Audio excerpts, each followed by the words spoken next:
कृपा करके उनको सुनाओ। इस प्रकार के प्रश्न पहले अध्याय में रखे। अतः सूत जी अपने गुरुदेव को याद करते हैं। देखिए, जब भी कोई विद्या प्राप्त हो और हम जब किसी प्रश्न का समाधान प्रस्तुत करें तो जिन गुरुजनों की कृपा से हमको विद्या प्राप्त होती है उनको स्मरण करना चाहिए। सुखदेव जी के मुख से सूत जी ने श्रीमद् भागवत की कथा सुनी थी। शुकताल में जब परीक्षित को कथा सुना रहे थे तब उस समय गुरु जी की अनुमति पाकर के, सुखदेव जी की अनुमति पाकर के श्रवण किए थे। हम लोगों को कम से कम इतना तो छूट है कि वहां से गेट में यह पूछ करके नहीं आना पड़ता कि महाराज हम आए कि ना आए, कथा में सुने कि ना सुने, ये पूछने की जरूरत नहीं है। भगवान के दरबार में किसी को भी मनाही नहीं होती है, किसी को भी है, लेकिन नियमों का पालन करते हैं। लेकिन कोई जमाना था जब इन शास्त्रों को सुनने के लिए पाबंदियां थीं। क्यों पाबंदियां थीं?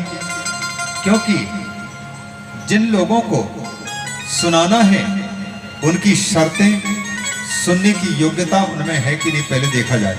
जैसे कोई कोरोना ग्रस्त हो चुका है, पॉजिटिव पाया गया है, क्या पॉजिटिव पाए गए व्यक्ति को आप अपने इस समूह के बीच में घुसने की अनुमति देंगे? आप बचाव करेंगे, उसको दूर करेंगे या तो स्वयं दूर होंगे। उसी प्रकार से जो इन शास्त्रों के अनुकूल जीवन जीने की योग्यता नहीं प्राप्त कर चुके होते थे उनको इन शास्त्रों को सुनने के लिए तब तक मना किया जा सकता था जब तक कि उनको पवित्रता ना आ जाए, जब तक कि उनके पॉजिटिव नेगेटिव में न बदल जाए। सूत जी क्योंकि क्षत्रिय पुरुष और ब्राह्मणी कन्या, इन दोनों के खून के मिलन से उत्पन्न होने वालों को सूत कहा जाता था और ये चतुर्वर्ण से बाहर है। इसलिए ये वेद के निचोड़ रूप भागवत आदि ग्रंथ को सुनने का सबको अधिकार नहीं दिया जाता था। उनकी पवित्रता को देखा जाता था, क्योंकि अगर कोई अच्छी वस्तु, बंदर को यदि हीरे थमा दिया जाए तो बंदर उस हीरे की कीमत क्या समझेगा? बंदर क्या जाने अदरक का स्वाद। वो तो हीरा को भी चबा करके, फोड़ करके या तो फेंक देगा, कहीं कुछ कर देगा। उसी प्रकार से जो योग्य व्यक्ति नहीं है उसको यदि वेद शास्त्रों का सुंदर ज्ञान दे दिया जाए तो उसकी बुद्धि को विकृत करके गलत दिशा में वो गलत उपयोग करेगा।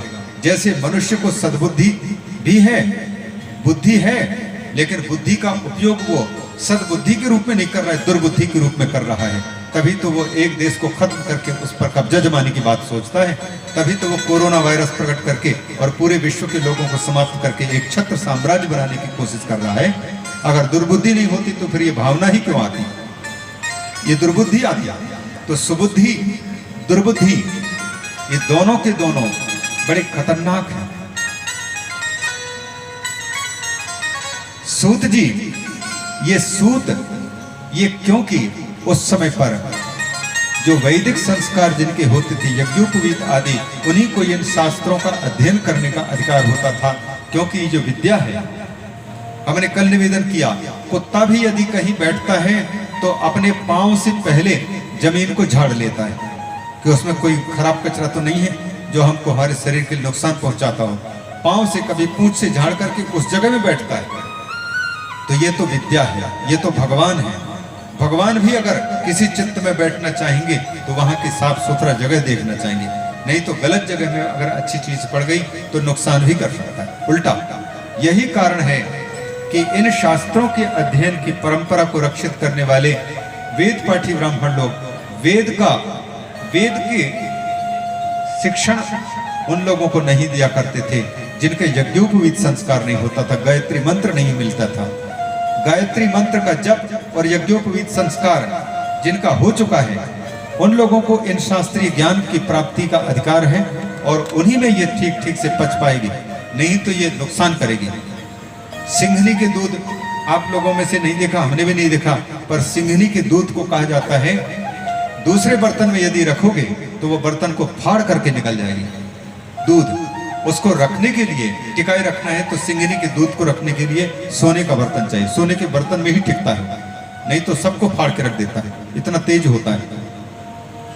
उसी प्रकार से हमारा यह बर्तन यदि सोने का है तो यह सिंघनी की दूध रूपी विद्या टिक पाएगी, नहीं तो यह शरीर को फाड़ करके रख देगी। इसलिए अपात्र को इन विद्याओं को नहीं दिया जाता था। उनके संस्कार 6 वर्ष से लेकर के 6 वर्ष की अवस्था में प्रायः विद्यालय में भर्ती करने का टाइम होता है, पहली कक्षा में। हम लोगों की भर्तियां उसी प्रकार से हुई। अब आपकी भांति उस समय केजी वगैरह तो नहीं था कि मैं शिशु में ही बचपन में ही 1-2 साल के होकर के उनको बच्चों को पढ़ाना शुरू करवाते थे, वो नहीं होता था। 6 वर्ष की अवस्था के बाद ही विद्यालय में एडमिट होता था, एडमिशन होती थी। और वह काल होता है यज्ञोपवीत काल का काल। विद्या विकसित होने का समय रहता है और गायत्री प्राप्त करके यज्ञोपवीत के नियमों का पालन करते हुए जब हम शास्त्रों का अध्ययन करते हैं तो ये शास्त्र हमारे मस्तिष्क में विराजमान हो पाते हैं और सुरक्षित रहते हैं।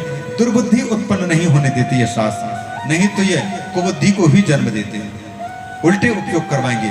इसी कारण से केवल भारत वालों को ही, सनातन धर्मावलंबियों को ही केवल वेद शास्त्रों के ज्ञान को दिया करते थे ब्राह्मण लोग। इसमें कोई भेदभाव की नहीं है। कोई कहे कि क्यों ऐसा भेद दिखाया गया है, ये शास्त्रों के ज्ञान में, उनकी योग्यता में कोई नहाया धोया नहीं है, अपवित्र अवस्था में है। क्या आप राधा कृष्ण के मंदिर में, मंदिर के गर्भगृह में जाकर के उसको पूजा का अधिकार देंगे? कोई पंडित समझदार होगा तो कभी प्रवेश नहीं कराने देगा। विश्वनाथ मंदिर अब तो तोड़ करके अलग ढंग से बना दिया गया। पुराना जो विश्वनाथ मंदिर था काशी में, उसके गेट में लिखा हुआ था, करपात्री महाराज जी के जमाने में लिखा था, आर्य धर्मेतराणाम प्रवेशो निषिद्धा। इस विश्वनाथ के मंदिर में उन लोगों